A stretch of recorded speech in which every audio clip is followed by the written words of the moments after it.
You're listening to The Jacob Valk Show. He's breaking down the latest and greatest in sports as only he can. Follow him on Twitter at RealJacobValk.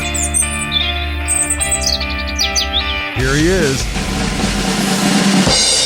Jacob Valk.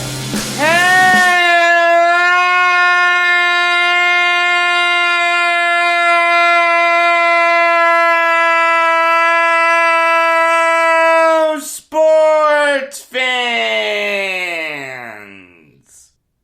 Welcome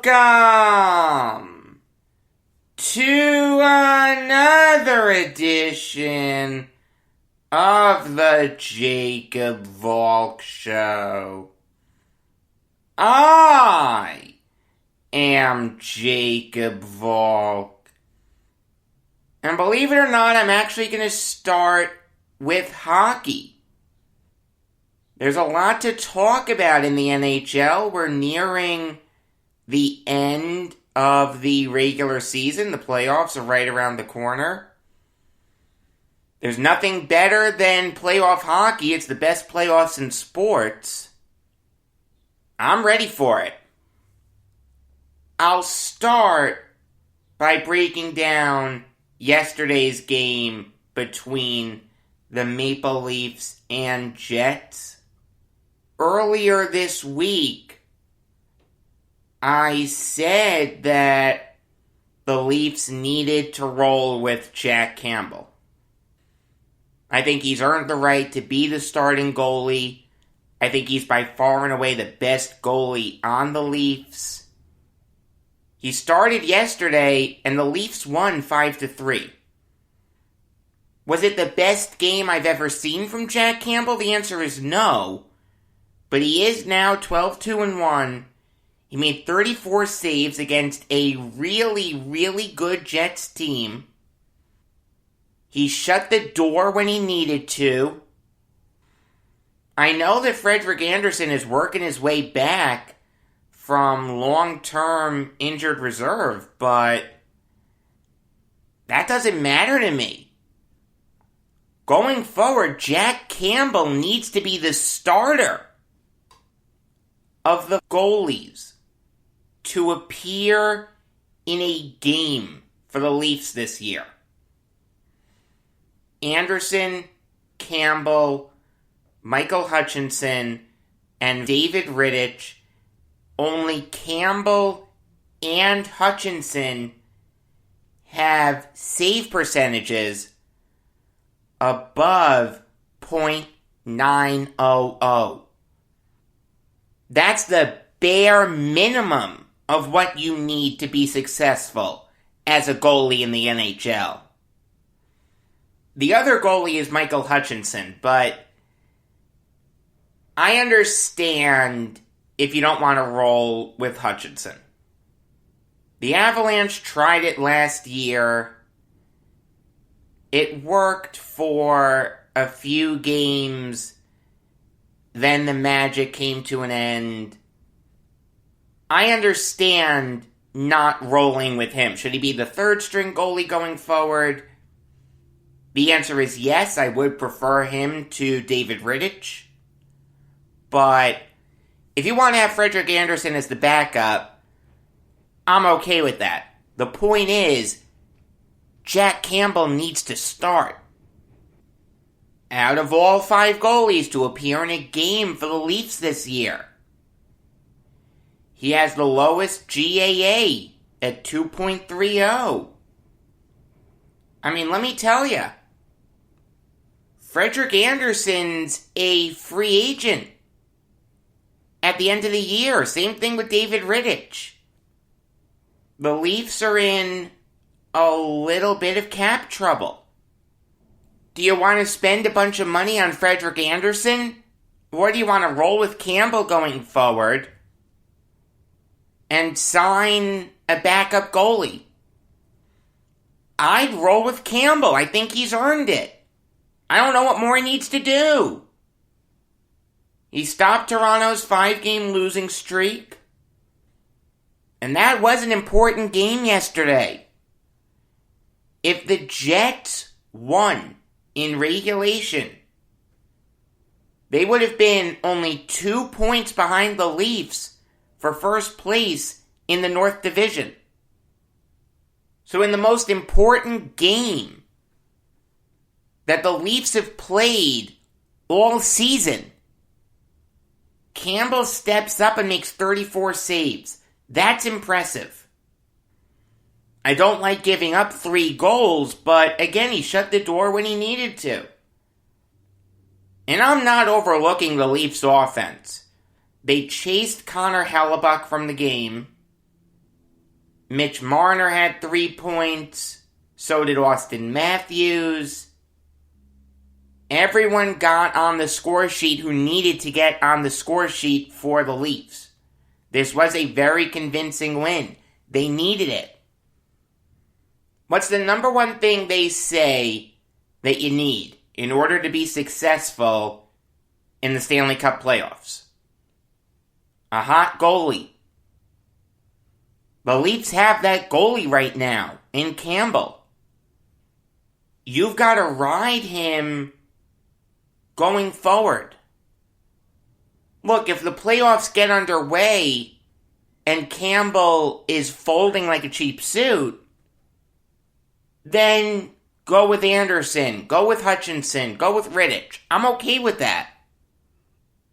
But Campbell needs to get the first crack at it. It's just that simple. Moving on now to Avalanche Blues. And the Lanch became the second team to clinch a playoff berth. The Golden Knights clinched a playoff berth the other day. They'll be joined by Colorado. And it's kind of interesting with the Avalanche. They're the last team in the NHL with single-digit regulation losses. They've lost 9 times in regulation and 4 times in overtime. We're not talking about the Avalanche as a legitimate Stanley Cup contender. We really should be. What was their Achilles heel last year? Goaltending. Philip Grubauer got hurt.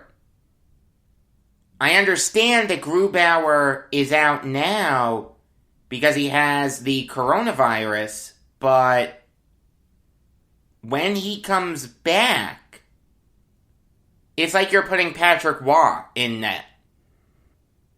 Oh, Jacob, what are you talking about? Don't be so hyperbolic. No, Grubauer is having a Waugh-like year. He's 25-8-1.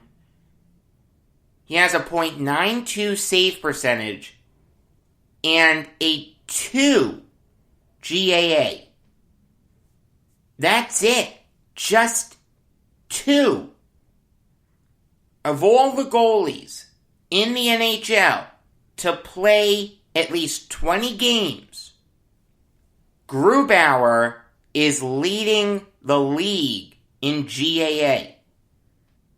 He's second in wins behind Andrei Vasilevsky of the Lightning. You combine him with this incredible offense that has Nate McKinnon, Mikko Rantanen, Gabriel Landeskog, Cale Makar, and Sam Girard, just to name a few. You know what? I'll throw in Devon Taves also. That's scary. That's a scary team. The Avalanche are a dark horse to win the Stanley Cup. And I am happy to see Taves having this type of a year. He's leading the Avalanche in time on ice. 24 minutes and 46 seconds per game. He has 23 points in 41 games. He's a plus 5. To put that in perspective, last year for the Islanders, he was a +1. Nicely done, Lamoriello. You chose Scott Mayfield over Devon Taves. And your big trade deadline acquisition, Travis Zajac, in the most important game that the Islanders have played all year against the Capitals. First place in the East, on the line. Zajac gets scratched. The Islanders get shut out. Only because of Semyon Varlamov did the Islanders have a chance in that game. You know, the Islanders are now in 3rd in the East. They're only 3 points up on the Bruins. I mean, they'll make the playoffs, but for God's sake. The most important game of the year. And the big trade deadline acquisition, Travis Zajac, is a healthy scratch. I'm not happy as an Islanders fan, I'll tell you that right now. But back to the Avalanche. You've got to look at them as a real threat to win the Stanley Cup. And I'll say this. They want that 1 seed. Whoever gets the 2 seed is going to have to go up against the Minnesota Wild. The Wild are having a good season. They're 29-13-3. They've won 5 straight. They're a very well-rounded team. The team that gets the 1 seed is going to have to play either the Coyotes, Blues, Sharks, or Kings. The Kings are only 5 points out. It's possible. None of those teams are over 500. The Golden Knights will sweep the 4 seed. The Avalanche will sweep the 4 seed. Now, the Avalanche have a great advantage on the Golden Knights. They have 2 games in hand. They're only 2 points behind the Knights. But it's going to be very interesting to see what happens in the West Division. Can the Lanch overtake the Golden Knights? Who's going to get that final playoff spot? That in the Central Division are exciting races. The Predators have 52 points. They're the 4 seed right now in the Central. The Stars are only 2 points behind them. And the Blackhawks are just a point behind the Stars. It's going to be a fun end to the regular season. Let me tell you. Moving on now to the Wild, signing Ryan Hartman to a 3-year extension worth $5.1 million. And this is a good move for the Wild. Maybe when you first hear $5.1 million, your first reaction is Ryan Hartman isn't worth that. It's for 3 years. That's a $1.7 million AAV. That's fine. For a bottom 6 forward, I'm okay with giving him under $2 million a year. I mean, Hartman's young. He's 26 years old. He's bounced around a lot in his young career. Played a couple seasons with the Blackhawks. Played a little bit with the Predators. Then he went to the Flyers. Now he seems to have found a home in Minnesota. This year he has 18 points in 40 games. The Wild have given him some more responsibility. He's playing about 15 minutes per game. That's a career high for him. He's taken a lot of face-offs, though. I don't like that.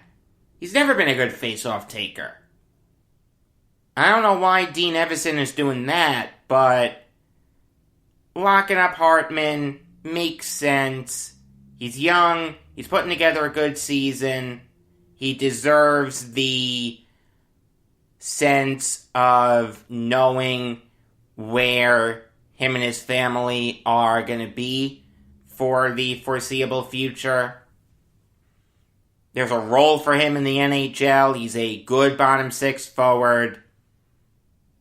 I like this move. It makes sense. Alright, now I'll give you some NBA Valk talk. The story there is that Anthony Davis returned from his 30-game absence yesterday. Obviously, he had a really bad right calf strain that he suffered a couple months ago.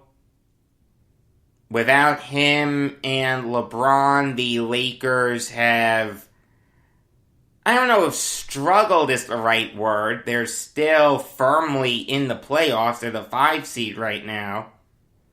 But after winning the NBA Finals, to make the playoffs as a 5 seed, that's tough. But Davis did come back. He went up against the Mavericks. They're not world beaters, but they're not awful. You'd expect Davis to show up. He did nothing. He played 16 minutes and only had 4 points. He shot 2 for 10 from the field. He only attempted 1 3-pointer, so these were shots that were close to the basket that Davis just missed. Because of him, the Lakers lost yesterday, 115 to 110. I mean, the Lakers had a chance to win this game. Kristaps Porzingis got hurt because, of course, he did. They just couldn't execute. You want to tell me, Jacob, it's unfair to blame Davis? Since Porzingis was out in the second half and Davis only played in the first half? Okay, but if the Lakers build a big first half lead, they probably win that game. They were down by 11 at the half. Watching that game yesterday, you had to be concerned about AD. He said that the injury didn't affect him. He wasn't hesitant with anything. Those were his words. If that's true, rust is real. Now look, I'm not giving up on Anthony Davis. I'm not saying that he's going to put up stinker after stinker after stinker. But that game had to concern you watching it. He looked like garbage. And look, I've seen Kevin Durant play after extended absences. He's looked great. I've seen Kyrie play after extended absences. He's looked great. Let me ask you something. You think LeBron James is going to put up just 4 points in his first game back? That was tough to watch yesterday. I'm not going to lie to you. Davis has to be better. No excuses. It's crunch time in the NBA, just like it's crunch time in the NHL. I mean, look, I'll say this. The Trailblazers and Mavericks are tied for the 6th seed right now. They're only 2.5 games behind the Lakers. If they both leapfrog the Lakers, they fall to the 7th seed. And they have to play in the play-in tournament. You can't tell me that can't happen. Imagine that. You win the NBA Finals. And you have to play for your right to make the playoffs. Same thing with the Heat right now. They're the 7th seed in the East. The bottom line is, the Lakers need to get their act together sooner rather than later. They play the Mavericks again tomorrow night. It's going to be nationally televised. Davis needs to show up in that game. Just like Luka needs to show up, just like Drummond needs to show up, just like Schroeder needs to show up, just like Harrell needs to show up, Davis really needs to show up, and in a perfect world, be better than all of them. Alright, now I'll give you some NFL Valk talk.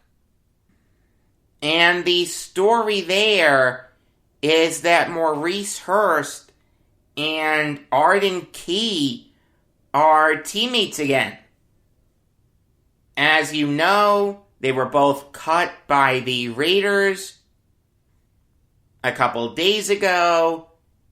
Key signed with the Niners. Well, Hurst just signed with the Niners. And this is a great move. They needed a defensive tackle. It's just that simple. When I wrote out my team needs for the mock draft yesterday, I had defensive tackle as a big need for the Niners. As it stands right now, Zach Kerr is at the top of the depth chart at one of the defensive tackle positions. Now, I like Kerr. Very good player, but he's never played more than 400 snaps in a season. You don't want that guy going into the season as your unquestioned starter. Give him some competition. Bring in Hurst. That makes a ton of sense.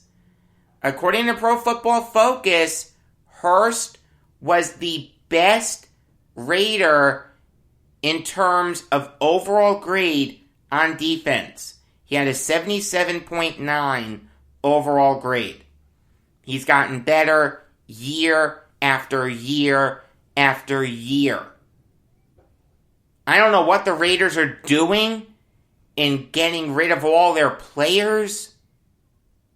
A report just came out today from Ian Rappaport of NFL.com that said that the Raiders are looking at first-round quarterbacks. They're looking at guys like Fields and Lance and Trask and Jones. They have Derek Carr. What are they doing?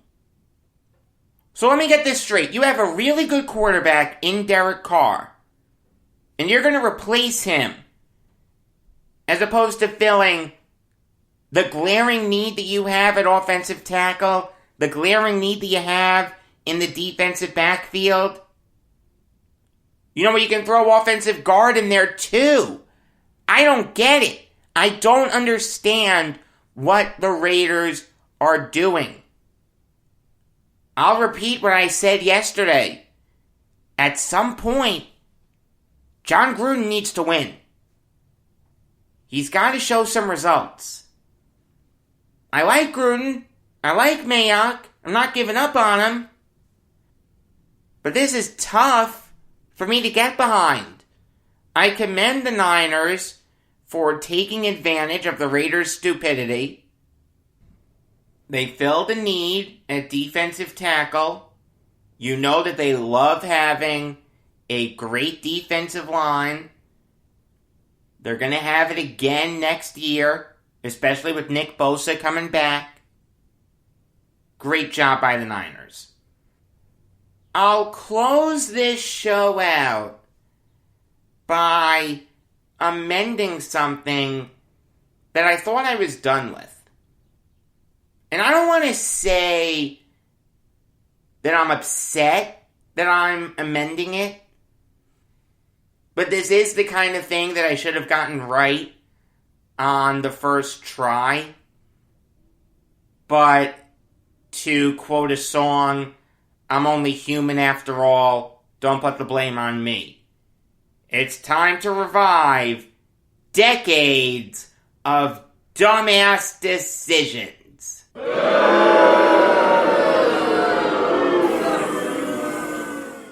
A while ago, I talked about the death of Slick Leonard.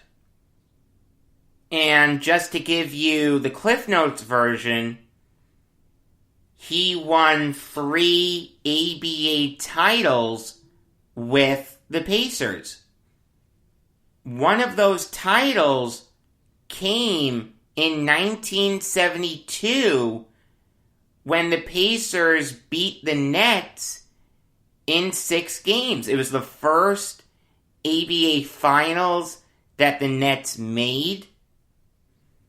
It was the only ABA Finals that they lost. They had a great team that year, anchored by Rick Barry and Bill Melchionni. It was Lou Carnesecca's best year as a professional coach. The Nets beat the Kentucky Colonels in 6 games in the semifinals. And they beat the Virginia Squires in 7 games to get to the ABA Finals. They came back from 2-0 down and 3-2 down in that series. Then they faced the Pacers in a really competitive ABA Finals. Game 1 was a blowout. The Nets lost by 21 points. After that, the biggest margin of victory that either team had was 6 points. That came in Game 3, when the Pacers beat the Nets 114-108. So the Nets have a great chance to win their first ever ABA Finals, beat the Big Bad Pacers, who were going for their second title in 3 years. They just couldn't seal the deal. Bill Melchionni no-showed. He shot just 36.5% from the field. John Roach stepped up, give him credit, as did Billy Paultz. One of the most underrated Nets in history. But Melchionni no-showed. That's why the Nets lost the 72 ABA Finals. I don't want to take anything away from what the Pacers did. They were a great team that year. Freddie Lewis, Roger Brown, George McGinnis, and Mel Daniels. But that was a finals that the Nets should have won. I don't know how I missed that. It wasn't until I was going over Leonard's career that it hit me like a lightning bolt. Hey, stupid! You forgot the 72 ABA Finals on Decades of Dumbass Decisions. I need to revise it. It's just that simple. You'll see this on my Twitter, @RealJacobValk. But the 72 ABA Finals took the place of the 2004 Eastern Conference semifinals, when the Nets lost to the Pistons. At the end of the day, they lost to the team that eventually won the NBA Finals. There's no shame in that. Did the Nets have more star power? Absolutely. Jason Kidd, Richard Jefferson, Kenyon Martin, and Kerry Kittles. The Nets sweep the Knicks only to lose to the Pistons in 7 games. They only scored 69 points in Game 7. Their high watermark for points in that series, excluding Game 5, which went into triple overtime, was in Game 4, where they scored just 94 points. That was a tough series, I do remember it, but again, they lost to a defensive juggernaut.